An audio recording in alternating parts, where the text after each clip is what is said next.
Today, we're diving deep into the world of fertility, hormones, and the incredible power of womb wisdom with our guest, Dr. Aumatma Simmons. Dr. Aumatma is a naturopathic doctor with nearly 2 decades of experience, a recognized expert in holistic hormone health, and the author of the best selling book, Fertility Secrets: What Your Doctor Didn't Tell You About Baby Making. Over the years, she has helped bring thousands of healthy babies into the world and has made it her mission to educate and empower women with knowledge about their bodies. But her work doesn't stop at fertility. She is also a passionate about teaching female entrepreneurs how to align their business with their natural cycles, avoiding burnout and embracing their creative power. We are so excited to have you here with us today, Dr. Matma. I'm Thank you for I'm joining so us. excited. Thank you. Thank you for having me. I'm very excited. Well, specifically, we're talking infertility, but we are actually going to narrow it way down because there is so much to talk about in this particular Mhm, area. We are mhm, going to be talking about struggling with secondary infertility. mhm. And this is a infertility is a super important topic in and of itself, but I don't feel like secondary infertility gets much attention. And so it'll be really great to have you talk about this with us today. So, why do some women get pregnant easily with certain babies and not when they're trying to have subsequent pregnancies? I was thinking about this week, and we have a lot of moms in our community who already have babies and are trying for baby number 2 or 3, and they never see it coming, right? Like it just hits them in their face and they're like, "Wait, what? Like this was not the plan. I had the first one and now it's like 12 months later, I need to have baby number 2." But I think that there are several things that I think we can peel back the layers on. One is a lot of women never recover their hormones after baby number 1 or 2, whichever one it was. So our cycles are fine, we get pregnant easy, and then in the recovery phase, there's not much attention being paid to our hormones, and our hormones kind of continue to teeter and stay out of whack in some ways even if we have regular cycles. And that's really important, right? Like I'm 7 years postpartum and I still am like, yeah, I just have too much estrogen. I know what that feels like. And I know that my ovulation has moved up a few days. So we need more awareness around that piece.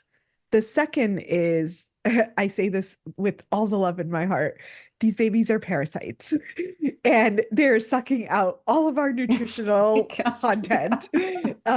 So if you have had one baby, two, three, I met a woman yesterday who's had 7 babies, and I was like, whoa, I would love to see what your nutritional status looks like. Right. You Yeah. have been through so many children that your body is depleted in so many ways.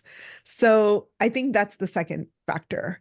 And then the third, of course, is probably what most women already come in saying, which is, oh, I'm older now, so that must be why I'm struggling. And for me, I don't necessarily buy into the age thing as the only reason. I put it to the side with like, well, you've already had one child. So we need to evaluate and see if you are, let's say, 3, 4, 5 years older, then yeah, maybe that's a factor. But what are the things that are happening under the surface that are contributing to the age being the issue? And that's often things like oxidative stress and the lack of sleep. And maybe we breastfed and gave more of our nutritional nutrients away, only to not feel replenished, and kind of like the mom burnout, which is so real. And we don't talk about it enough. We suddenly, especially with baby number 1, it's like you have a child, and then all of a sudden you're a mom, and you're like, oh my God, wait, what? Like, I don't even have time to shower, let alone like think about how I'm going to make a new child. So Right. there's just so much in there that I think we're not paying attention to. And I think so many of our moms that come in for a subsequent child they're depleted. They're coming in burnt out, depleted, not sleeping. Their circadian rhythms are all out of whack. So if we can like work on those things, then the likelihood goes way up of being able to get pregnant again. And I'm assuming that this also is pertinent to if you have a miscarriage, because your body still has accumulated all of these hormones. And Mhm. is that true? Yeah, it's true in many ways. And I think miscarriage is a big term and it can vary a lot.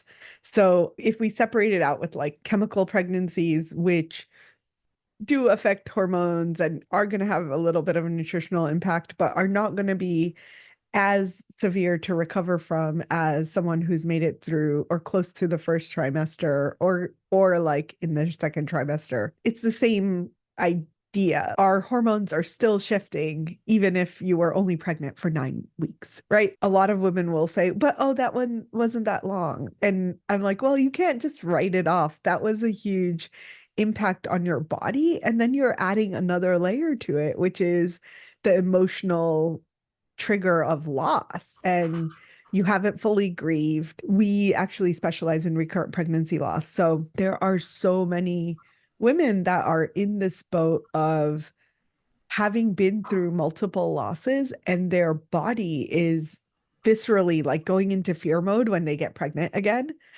And that can re-trigger all of the emotions and trauma and potential loss again. So it's all of those things. And we add this like additional layer of emotional trauma and grief. I so appreciate that you touch on both the hormonal piece, the physical piece, the sleep piece, and then also that emotional piece and the role that that plays. And I think it's important to note that it's so individual for every person that is Mm. struggling with fertility. There's so many factors going into it. That being said, and knowing that, what can a woman do to support her body with fertility when time is of the essence? Is it about balancing the hormones? Are there other pieces that can go into that? I think that most of the time, evaluation, or what we call in our practice reveal, which is let's get to the root of what's happening for you specifically. I did forget. I'm so sorry. I forgot to mention that there's also the male piece of this, which is you get pregnant and then they're like done, right? The guy's like, oh, great, I'm off duty. And he does whatever he wants for the 9 or 10 months. And then, like, a year of that first baby, he's kind of not taking care of himself that much. The dad He's bod just is skating real. on through. Yeah, and like a lot of guys are actually experiencing testosterone drops during that first year of baby's life. So if their testosterone declines, then their sperm counts have also gone down. So we have to think of it like this is you guys as a couple, and we really need to evaluate where you are now. So a lot of women will come and say, oh, but it's not him because he's already had a child and the child's like 11 years old. And I'm like, yeah, that tells me nothing. Absolutely nothing. It has no impact on what's happening right now. And we have to make sure that we're evaluating the guys as much as the ladies. We evaluate them from this like holistic perspective of what could be happening. Let's do some testing. Let's test the hormones. Let's test the nutrients. Let's test the vaginal microbiome. A lot of women, and I went through this also, a lot of women will get antibiotics during the birth, which is very, very common. And the antibiotics are killing the vaginal microbiome. There's so much research on how that microbiome is going to impact whether or not you're going to be able to get pregnant. And I call it essentially like, do you have the pro-fertility microbes or the anti-fertility microbes? And if you have a bunch of these anti-fertility microbes, you are now at, again, a bigger detriment because you have the wrong vaginal microbes that are going to support you being able to get pregnant and stay pregnant. There are just so many of these factors. Our first step is like, let's just do an evaluation. Let's figure out if the nutrients are an issue. Let's figure out if the hormones are an issue.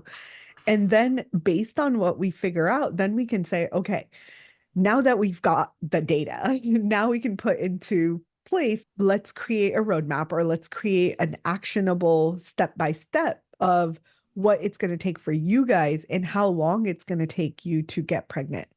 And sometimes that timeline doesn't match with what the couple wants, unfortunately, right? Like if you breastfeed for a year and then you start addressing all of your hormones and things like that, we can do it in like 4 to 5 months is the average.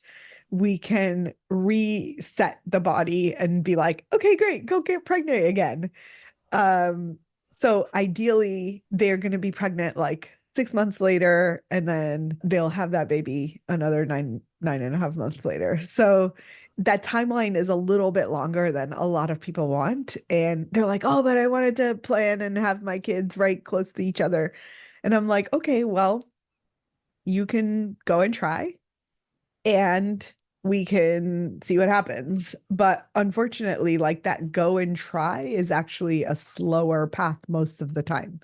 If we just test up front and we're like, hey, you're clear, go, like you don't need us, go get it, then that's fine. And they're going to get there faster because now we've like addressed any of the underlying things. Or we've said, hey, you're good, you're in the clear, there's nothing to address, so it's going to be fine. Like take a One prenatal and you're good.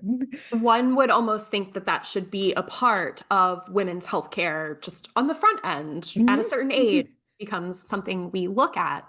Wouldn't Yeah. that be a grand idea? I want to backtrack just a little bit to the vaginal microbes because I got Yeah. stuck there in my head. Okay. That's not something I've really heard mentioned in a lot of Mhm. spheres around infertility. If someone did discover that that was something they were struggling with, do you just take a probiotic, put a cream on it? Is that like something a doctor can Mhm. help you with? Like, Well, a lot of doctors don't test for this. So it's a relatively new field. Most OBGYNs are not going to be interested. Some REs are testing like cervical microbiome, which is higher up. It has its own microbiome. And then we're not testing this yet, but every part of the female circuit has its own microbes. So it's very fascinating. But the vaginal microbiome is where a lot of the research is, and it's really easy to do. So you do a swab, you send it to the lab, they give you a report, and the lab that we're using tests like 5,000 species of microbes. So it's really extensive. We don't miss anything from doing that. And there, like, granted, there isn't research on every single microbe right now, but they have a database of all of these. I think it's like they're doing DNA PCR or something or other. So they have like the DNA of all of these different microbes to see, is there a match? And then the protocol is it can vary. It depends on what's happening, right? Like, how many microbes do you have? Are they susceptible to different antibiotics? Are they going to be susceptible to herbals? A lot of people would prefer not to use antibiotics. So we kind of like walk through the process with them and say, okay, based on what you have, we know that these microbes are susceptible to these specific antibiotics, which it's already testing. We can use the antibiotics for a short period of time. It's usually like a 5 to 7 day protocol. We kill all the microbes in there and then we repopulate with only the good stuff. And that is a probiotic. It's not the probiotics that we get over the counter. It's very specific vaginal microbiome probiotics. There is one probiotic that's gotten really popular, and I see it on social media all the time. Some famous doctor created it, and I was very excited until I was like, are people testing this out? How's it going? Do we like it?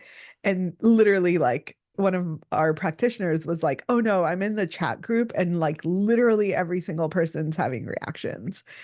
And I was like, oh my God, like that's unusual, right? Like on the surface, it looks great. It has all the right ingredients, but it's not quite hitting the spot. So we're kind of like still in the research phase of what's working, what's not working, and can we get people on something that works in a short period of time. So usually we're looking at like a 14-day protocol for killing and then repopulating. And then where it gets tricky is sometimes people will have a recurrence. So it improves and then it crashes, it improves and then crashes. So we sometimes have to go through multiple cycles of that protocol to make sure that we got it and it's actually like the good stuff's going to stick. Thank you Mm, so much, Dr. Aumatma. We really thank appreciate your you. time. It's so great to be with you both, and thank you for having me.